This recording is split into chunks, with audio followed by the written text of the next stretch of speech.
அந்த அவசியம் இல்லை என்று நான் கருதுகின்றேன். தளபதி அவர்கள் மிக தெளிவாக எடுத்து சொல்லியிருக்கின்றார்கள்.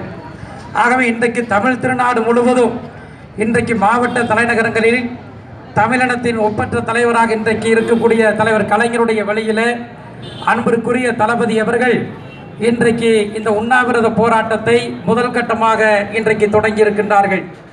சட்டமன்றத்தில் அவர்கள் கேட்ட ஒரே ஒரு வேண்டுகோள், மாண்புமிகு சபாநாயகரிடத்தில் ஒரே ஒரு வேண்டுகோளை தான் கேட்டார்.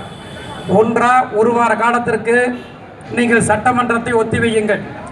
ஒத்திவைத்துவிட்டு ஊருக்கு சட்டமன்ற உறுப்பினர்கள் சென்று தொகுதி பக்கத்தில் மக்களிடத்தில் கருத்துக்களை கேட்டுவிட்டு மீண்டும் சட்டமன்றத்தை கூட்டியதற்கு பிறகு அவருடைய கருத்துக்களை எல்லாம் ஒரு ரகசிய வாக்கெடுப்பாக நடத்தி அதனை அவர்கள் தெரியப்படுத்தட்டும்.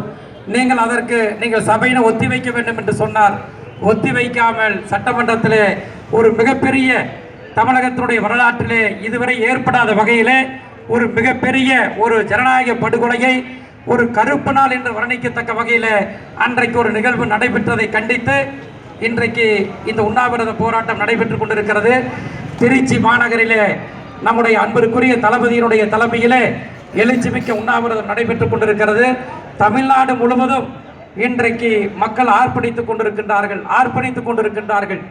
ஆனால் அதிமுகவினுடைய ஆட்சி நிலை இன்றைக்கு எப்படி இருக்கிறது என்று சொன்னால், சட்டப்பேரவை உறுப்பினர் என்ற முறையில் நான் தெளிவாக சொல்லிக் கொள்ளுகின்றேன்.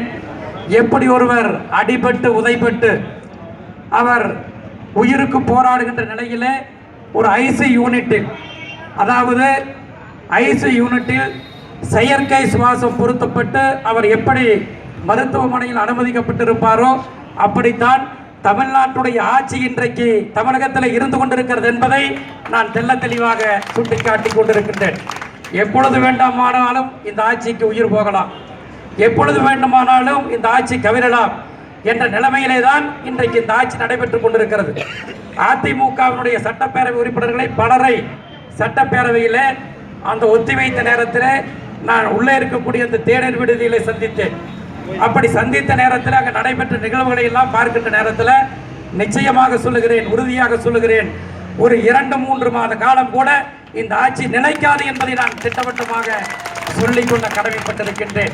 அது மட்டுமல்ல, மாண்புமிகு தமிழகத்தினுடைய சட்டப்பேரவையினுடைய எதிர்க்கட்சி தலைவர் தளபதி அவர்கள் நேற்றைய தினம் தலைமைச் செயலகத்திற்கு சென்று திராவிட முன்னேற்ற கழகத்தின் சார்பிலே சட்டமன்றத்திலே ஜனநாயகத்தை நிலைநாட்ட